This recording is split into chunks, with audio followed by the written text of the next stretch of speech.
रामू, एक गरीब किसान, अपने छोटे से गांव में अकेला रहता था। उसकी पत्नी का देहांत हो चुका था और उसका इकलौता सहारा था टॉमी, एक प्यारा और वफादार कुत्ता। टॉमी और रामू का रिश्ता सिर्फ मालिक और पालतू का नहीं था, बल्कि वे एक दूसरे के परिवार थे। गांव में बारिश बहुत कम होती थी, जिससे फसलें सूख जाती थीं। एक दिन रामू ने थोड़े पैसे इकट्ठे करके शहर में काम की तलाश की। उसने टॉमी से कहा, बेटा, मैं जल्दी लौटूंगा, तू घर की देखभाल करना। टॉमी ने अपने मासूम आंखों से रामू को जाते देखा और दरवाजे पर बैठकर इंतजार करने लगा।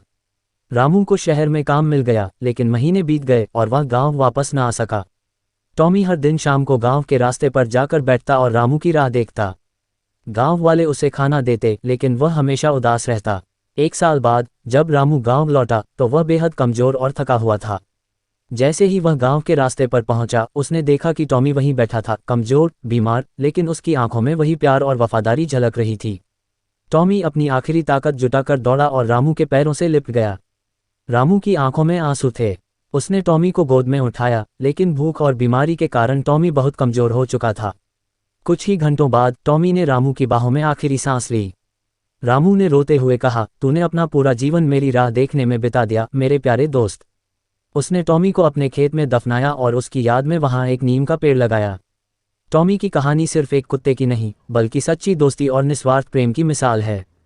कुत्ते इंसानों से बिना किसी स्वार्थ के प्यार करते हैं और उनकी वफादारी कभी खत्म नहीं होती। अगर आप किसी को सच्चा प्यार और वफादारी देखना चाहते हैं तो अपने पालतू कुत्ते की आंखों में देखिए।